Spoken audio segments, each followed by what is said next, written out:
Elena gave her male secretary a watch worth millions. The male secretary posted online to brag. Only those who work hard will be rewarded. A determined heart will never be in vain. I'll keep pushing forward, my queen. The assistant forwarded this post to me. I then forwarded it to Elena Lin. 1 million is small change. How much do you think is a big sum? CEO Lin. She replied. Over 10 million. I replied. Transfer me 20 million within a minute. With a note, voluntary gift. Elena sent me a message. Stop it, hubby. A minute later, she received a video. In the video, I smashed the antique vase that her first love had given her. Exactly 20 million. Chapter 1. Elena's phone rang immediately. Do you know how expensive that vase was? What do you really want? Elena. Was my message not clear enough? I glanced at the watch on my wrist. You have 34 seconds left. I'm standing in front of the antique painting in your bedroom. You know what the consequences will be. The call was immediately hung up. 20 seconds later, 20 million was transferred to my bank account. I sent her a photo. In the photo was the antique painting she loved,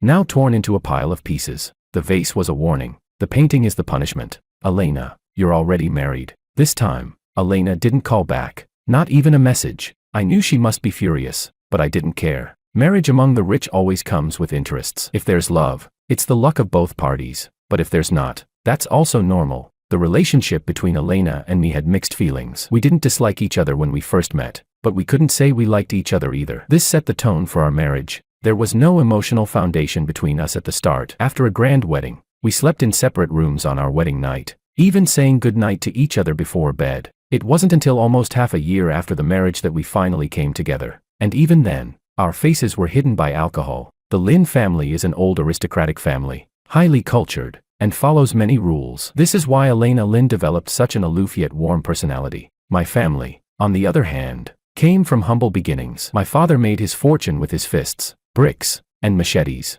With no rules like the Lin families, we took a direct, bold approach. So, I don't believe in love at first sight. Elena and I clearly belong to the love grows over time category. I love Elena, and she loves me, but we're both very rational. We won't put our love for each other at the top, but we won't neglect it either. This time, the pretty boy obviously touched a nerve. His shameless bragging caught my attention. I don't allow anyone to covet what's mine, not even a glance. But I also know that the more you suppress something, the more it will thrive. Just like Elena. That night, Elena sent me a message. I have a social event tonight. Won't be home for dinner. I didn't reply, focusing on my own work. At 8 o'clock that evening, my friend Sean sent me a photo. The background looked like a dinner gathering. Elena was sitting next to a pretty boy. The pretty boy was clearly well dressed. His hair was shiny, like it had been licked by a cow's tongue, and he had that sunny, handsome look that Elena loved in short videos. What's going on? Why did your wife bring such a pretty boy to the dinner? Is your backyard on fire? At the same time, the assistant sent me a message.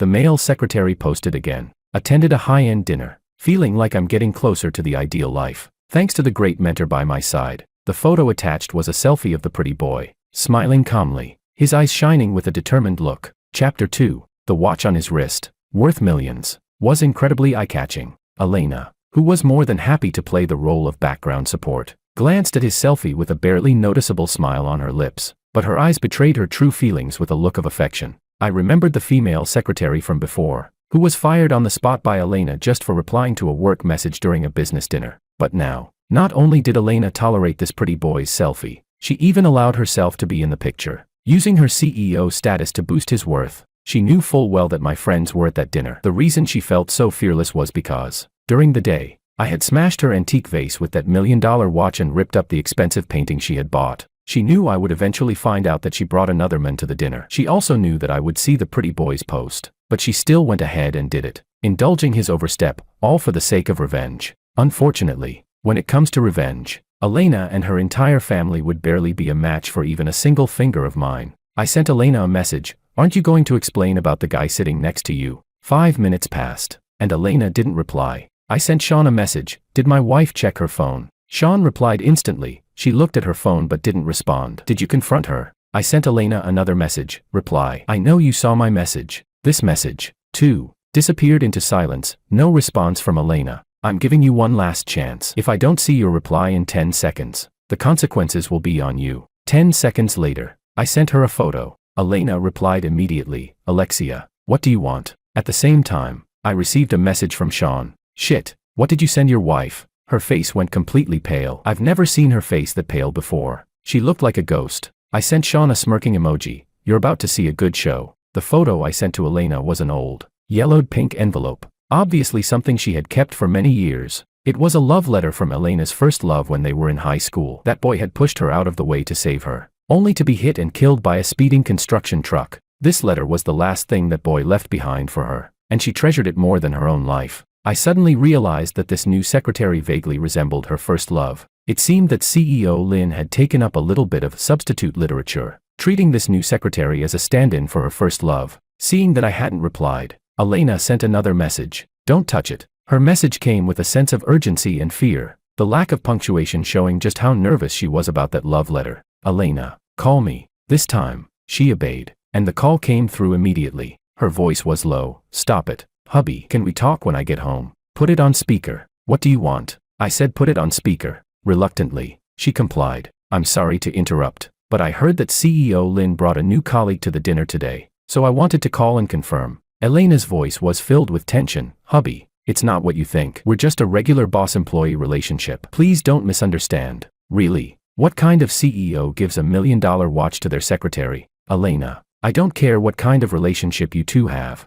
but I want you to take the dish in front of you and throw it in his face right now. You can refuse, but the consequences will be on you. Chapter 3. That day, Fernando fled the dinner party with his face covered in soup. The whole evening, Sean kept texting me like crazy. Bro, this show can't go to waste. I'll treat you to a meal next time. Oh my god, your wife sure is ruthless. That soup was just served and still steaming. Is this pretty boy part of your and your wife's little game? This is going to spread tomorrow. If I were him, I'd probably be thinking of ending it all. Bro, can you teach me your ways of handling a wife? I casually replied, it's simple. If you don't care about her, you'll naturally have control over her. Sean's enthusiasm dropped noticeably. Never mind. I can't do that. Of course he can't. He and his wife have been childhood sweethearts, and they've been inseparable since middle school. After all these years, they still call each other dear baby in front of others, which drives everyone around them crazy. By the way, your wife looked really upset the whole night. She's not going to start a fight when she gets back, right? Fight? Do you think she'd dare? Sean sent a badass and went silent. Half an hour later, Elena stormed back in. She rushed into the bedroom, ripped the blanket off me, her eyes burning with fury. Where are my things? I propped my head on my arm, staring at her without saying a word. Alexia, where are my things? I kept staring at her, still silent. After a minute of tense silence, she gave in and collapsed onto the bed. I did what you asked. I've humiliated myself enough tonight. It's a miracle he didn't call the cops on me. What more do you want from me? Did I make you lose face? Don't you think you should explain yourself to me? An awkward silence followed, and Elena finally spoke up. He's just a college grad. There's really nothing between us. What do I need to say for you to believe me? Elena, it's not about what you say. It's about what you do. 1 million isn't a lot of money to you, but to an average family, they might never earn that in a lifetime. I don't believe you don't understand that. You casually gave a $1 million watch to another man today. What makes you think I wouldn't care? I just saw him beating himself up for messing up at work, so I comforted him by giving him the watch. I have no feelings for him. Really? You casually gave away money that could be a lifetime's earnings for an ordinary family. Do you know what kind of thoughts that could trigger in him? Do you really not see the impact of that 1 million on a man just starting out in life? If not for your indulgence, would he have posted that message? Didn't he know I'd see it? You took him to the dinner and had him replace me. What would others think? What do you want me to think? Did you consider any of this? He took a selfie at the dinner and you didn't stop him. You even willingly became his background. Did you think about how I'd feel about losing face at the dinner? When your previous secretary made a mistake, you fired them immediately. Why didn't you fire him? It's your indulgence that gave him the courage to provoke me. It's your favoritism that made him think he had a chance. Step by step, I revealed the ugly truth in her heart. I looked at the secretary's resume. He has no qualifications to be your secretary. The reason you made him your secretary is because he looks like your first love, the one who saved your life. Elena, you're nostalgic. You're trying to find your emotional anchor in a substitute. You want to relive the time you spent with your late first love, don't you? Elena fell silent. Her whole demeanor seemed to deflate. Elena, look at me. She looked up, meeting my gaze. Our eyes locked. I cupped her face, pressing a heavy kiss on her lips. I love you. Now tell me, do you love me? Her voice choked. I do. I took out the yellowed envelope from the drawer. I didn't have a chance to be part of your past, but I don't want to miss your future. I gently placed the envelope in her hand. I love you, so I won't touch your most cherished past, but please, don't make me hate you. Okay. Elena's face began to redden slowly. She flipped over and pinned me down on the bed, biting my lips like a she-wolf. Elena clung tightly to my neck. I promise. There will never be a next time. Chapter 4. Fernando became a joke at the company. Normally, all external receptions and business negotiations were scheduled by the assistant department. Whoever's turn it was would accompany Elena to various events and assist her. But ever since Fernando was promoted by Elena to be her secretary, that scheduling system disappeared, and Fernando monopolized the position. The next day, Fernando skipped work, and when the chief assistant presented his absenteeism report to Elena, she signed it without hesitation. This made everyone in the company realize that the pretty boy's days of enjoying himself were over. People in the company are sharp, and reading the room is a basic skill. Fernando was transferred from the assistant department and assigned to the reception desk to do menial tasks. When Elena was in the office, he wasn't even allowed to appear at the front desk. Along with his demotion came his reduced salary. The dramatic drop in income and status made everyone in the company start speculating about the reason behind it. Business banquets were always attended by my legitimate husband, but now this new secretary was replacing my husband to accompany Elena to the banquets. Rumors had already spread like wildfire. Everyone knew that my husband was vengeful, but no one expected me to go this far, not even leaving a shred of dignity for the pretty boy. I had forced the CEO to pour a bowl of soup on his head in front of everyone. Before this incident, there were even speculations in the company that the pretty boy might become the next CEO's pillow partner. But once this event happened, all those rumors disappeared like smoke. Now, the only voice in the company was that anyone who coveted the position of the boss's pillow partner would have a miserable end. Fernando became the laughingstock of the entire company. Some employees even discussed that bowl of soup he got poured over his head right in front of him. I've always been one to hold a grudge. Since you covet something that belongs to me, you'll have to bear the consequences of that desire. So, under my instruction, the chief assistant submitted Fernando's termination request to the HR department. The HR manager didn't dare say a word, immediately signing the document and quickly issuing the termination report, telling Fernando to get lost. But I underestimated Fernando's influence. I didn't expect Elena to actually talk to him about her first love, a story she hadn't even shared with me. The next day, when Fernando came to the office to collect his things, he specifically wore tight-fitting pants and colorful fruit-patterned shoes, looking so cheerful that it was nauseating. When he bumped into Elena in the elevator while carrying his box, before Elena could say anything, his broken gaze completely shattered Elena's most fragile defenses. In the office, Fernando stood silently behind Elena, grinning smugly as the chief assistant braced himself for Elena's fury. I pay your salary, and you use the power I gave you to go after my people. Are you out of your mind? The chief assistant remained calm. President Lin, who exactly are you referring to as your people?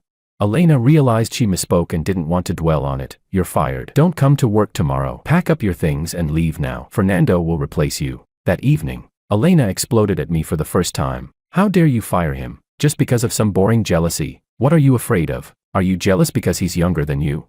Don't think just because you're my husband you can do whatever you want in my company. This kind of intentional targeting is crossing my line.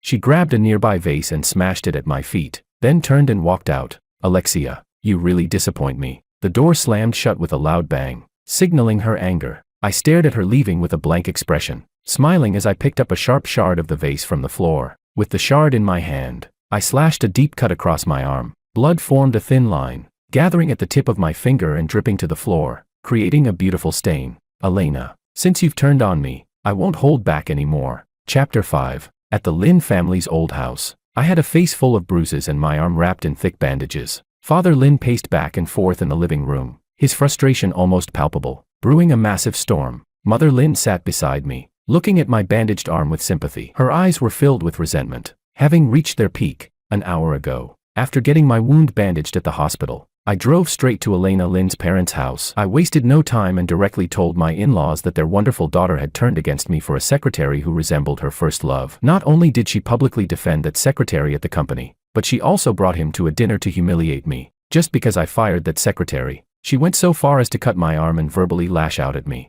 As I spoke, my eyes were full of disappointment, my expression helpless and heartbroken. This emotion only intensified the anger of my in-laws towards their daughter. Father-in-law immediately called Elena. I don't care where you're hiding under some idiot's pants right now. Get your ass back here right now. If you're not in front of me in half an hour, you're never coming back. Understand? Mother-in-law looked at my hand with heartache, her eyes red, as though afraid I might run off at any moment. She kept soothing me, repeatedly assuring me that Elena would have to apologize today, and that I wouldn't suffer even a little bit of injustice. I nodded calmly, remaining silent. In my mind, however, I was planning how to make this situation even bigger. I wasn't going to foolishly compete with some nobody who had no foundation to stand on, especially when I had so many advantages. A smart businessman knows how to use the resources at his disposal to win. I'm Elena's husband, protected by the law, with the full support of my in-laws, 2 inseparable cooperative projects between our families, and the economic power to crush a pretty boy. Why would I throw away all these advantages to compete with him over who's younger or who resembles Elena's dead first love?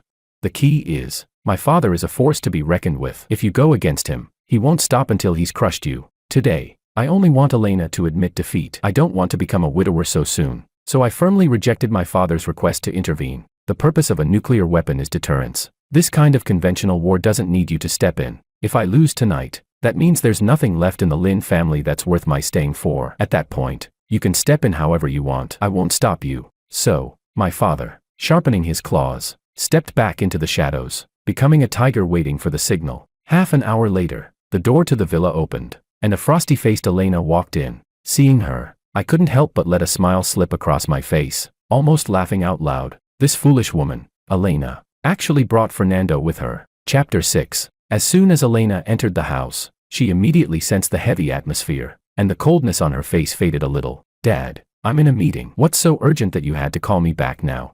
Father-in-law snorted coldly. What meeting are you in at this hour? Don't you have time to meet during the day? Why does it have to be at night? Tell me who you're having a meeting with. I'll verify it. Elena fell silent. She didn't expect her offhand excuse to provoke such a response from her father. She hadn't been in a meeting at all. She had just been having dinner with Fernando. His post had exposed their plans completely, and I had already shown it to my in-laws, the post of the 2 of them dining together. In front of everyone, father-in-law showed no mercy to his daughter. Say something. Why are you suddenly mute? Where's that spirit when you were yelling at your husband? I hit him. Elena's confused gaze landed on me, and she finally noticed the thick bandage on my arm. The moment her eyes landed on it, a cloud of anger overtook her face. Alexia, when did I hit you? You're quite the actress. You're even performing in front of my parents now. I wore a dim expression and nodded repeatedly at her words. Yes, you didn't hit me. I did this to myself. As soon as I said this, father-in-law slapped Elena across the face. You bastard. Alexia is hurt like this, and you still expect us to believe she hurt herself to frame you. The slap landed hard, and Elena's nose began to bleed instantly. Fernando was startled and quickly pulled out a tissue to help Elena wipe the blood. I saw mother-in-law's hand tightly grip her own fist. I knew that the ambiguous action had irritated her. Elena, what are you doing? If you have no shame, can't the Lin family still have some dignity? Upon hearing mother-in-law's scolding, Fernando froze for a moment, then realized it wasn't the time for showing affection. He quickly retreated to the side, acting obedient. Elena's face darkened with anger. Alexia, are you done yet? Smack. Father-in-law slapped her again, this time making both of her nostrils bleed. Shut your mouth. You did such shameless things, and now you still want to argue with your husband. How did I end up with such a heartless daughter like you? Mother-in-law turned to Fernando, standing behind Elena. What are you doing bringing him here? Are you trying to make room for Alexia? Or are you trying to tell me and your dad that you plan on replacing your husband with another man? Fernando looked innocent and waved his hands repeatedly. No, I'm just President Lin's secretary. Uncle, aunt, please don't misunderstand. Ignoring the blood pouring from her nose, Elena stood protectively in front of Fernando. What are you talking about? There's nothing between us. He's just my secretary. I haven't cheated. Mother-in-law grabbed the ashtray from the table and threw it at them. You had a candlelight dinner together, and you think we're blind or stupid? The ashtray missed, but Fernando, standing behind Elena, let out a pained cry. Mother-in-law sneered. Oh, the pretty boy isn't bad at all, didn't even get hit and still knows how to act hurt. Afraid no woman would care about you. Huh? Fernando's face turned pale as he realized he had overdone his performance. He quickly shrank back, trying to avoid further attention. Dad, Mom, I swear, Fernando and I are just in a professional relationship. I can guarantee I haven't cheated. We're innocent. Don't listen to Alexia's nonsense. She grabbed Fernando's hand. You don't believe your own daughter's words. You'd rather believe an outsider. Since you insist on thinking this way, I can't help you. With that, she grabbed Fernando's hand and stormed out, slamming the door behind her. As my father-in-law continued to rage, I stood up and started to leave as well. Dad, Mom, since Elena has said this, I don't think there's any point in staying with her anymore. There's nothing more to say. I'll just go ahead and divorce her. Chapter 7. The next morning, when the chief assistant walked into the company, he happened to run into Fernando, who looked full of energy and high spirits. Upon seeing his former boss, Fernando raised an arrogant eyebrow. Hey, You've been fired. What are you doing back at the company? You offended President Lin. She won't give you a chance to return. As soon as he finished speaking, Fernando's expression changed, and he quickly stood at attention. Good morning, sir.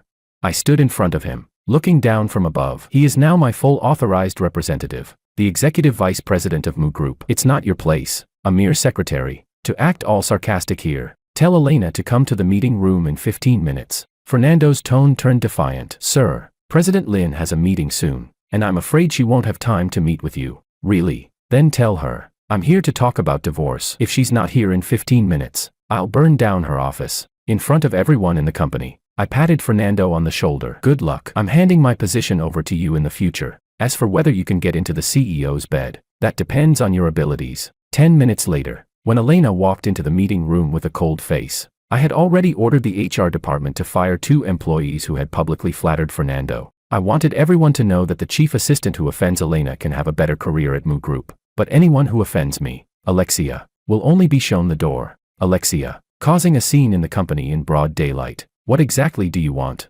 I didn't respond. The chief assistant placed a divorce agreement in front of Elena. President Lin, you can take a look at the terms above and just sign at the bottom. Elena looked at the divorce agreement before her, a flash of anger passing through her eyes. Alexia, what exactly are you trying to do?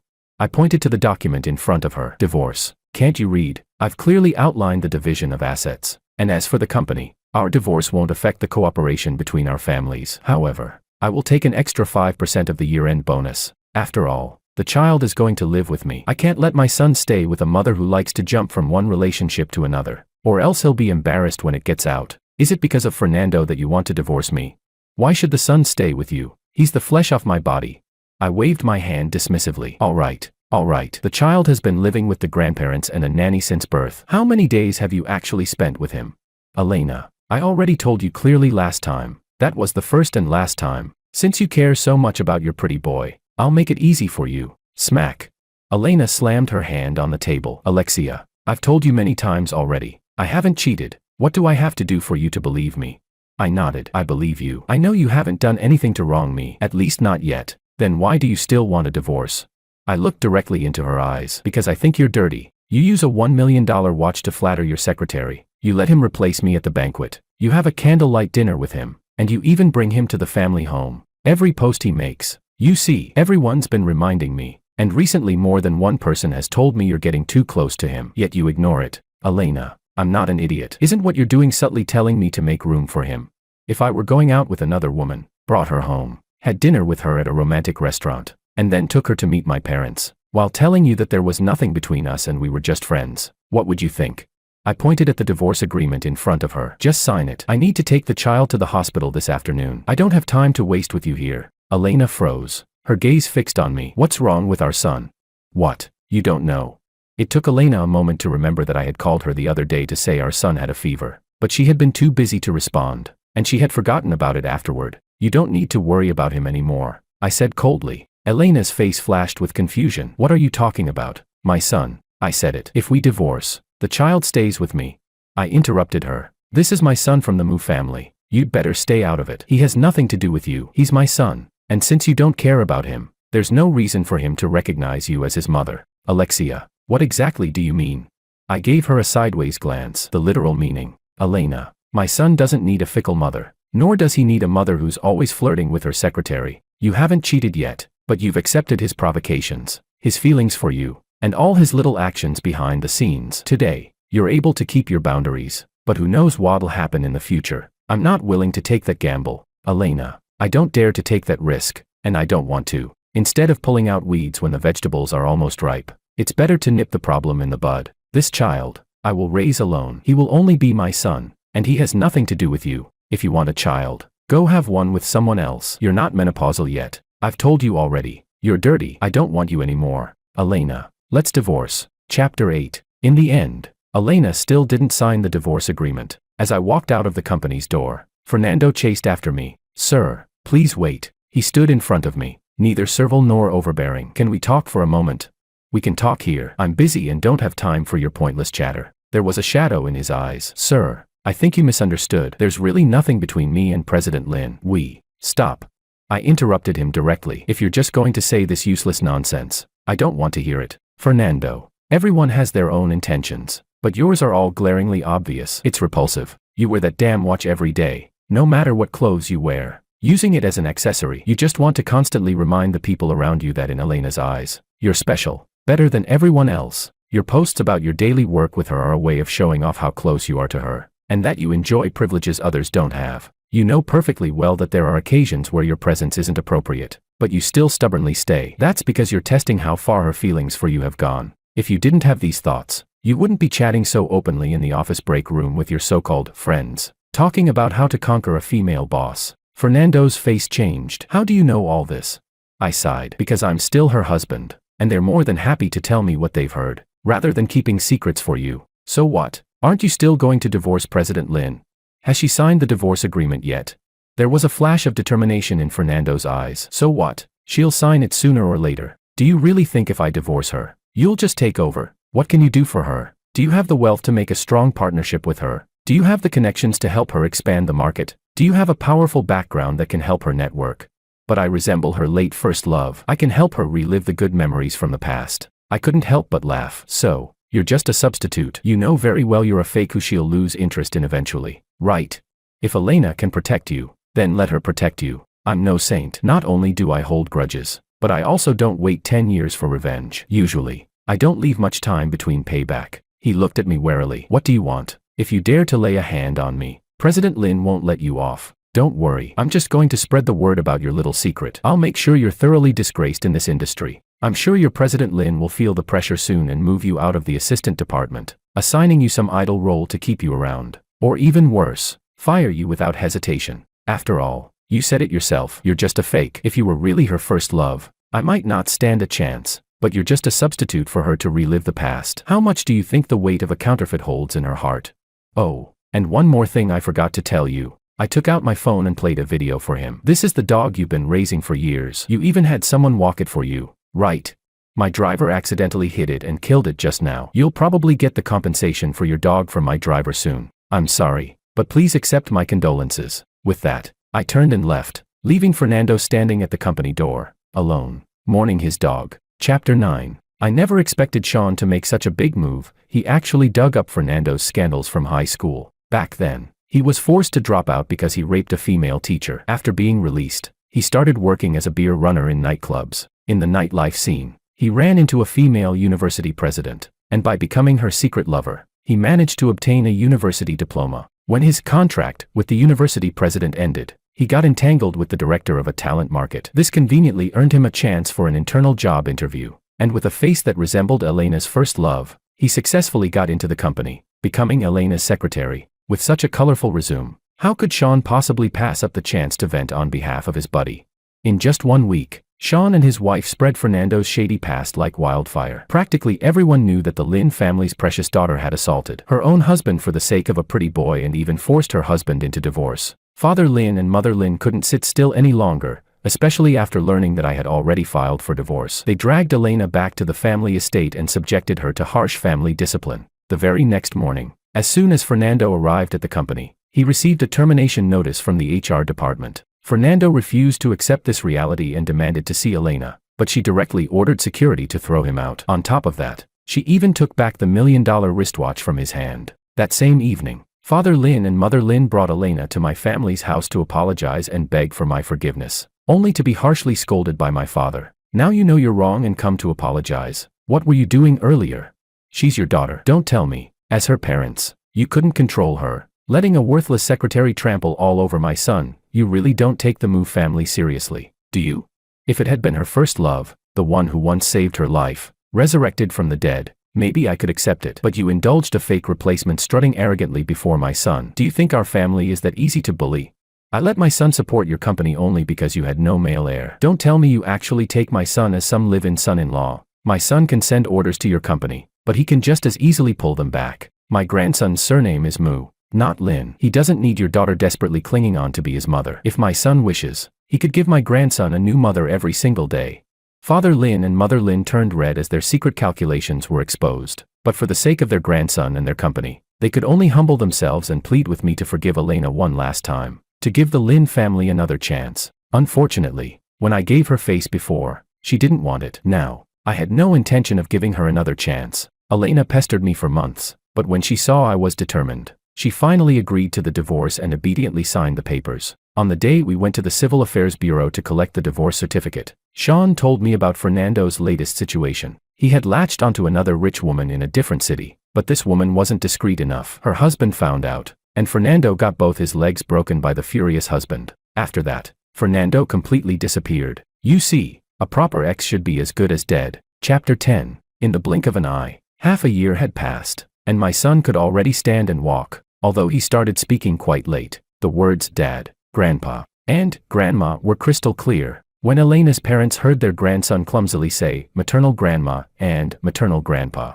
they were so moved that tears streamed down their faces. Seeing them reap this joy, my father forcibly drove Father Lin and Mother Lin out. Father Lin, desperate for a grandson, flew into a rage on the spot. Once he got home, he gave Elena such a beating that she nearly ended up hospitalized. After that, Elena and her parents would come to my house every few days. Even after countless times of being turned away, they persisted without complaint. I didn't reject the request from the child's maternal grandparents to visit. After all, having more people care about my child wasn't necessarily a bad thing. Every time the little one called out maternal grandma and maternal grandpa in his childish voice, the old couple would scold Elena harshly. And every time the child called out Mom, Elena would break down on the spot, because I had told my son, she isn't your mother. Don't call her that. Elena begged me countless times to remarry her, insisting our son couldn't grow up without a mother. But I refused every single time. Don't worry, I said. In the future, I'll tell our son that his mother never cheated, she simply died. In relationships,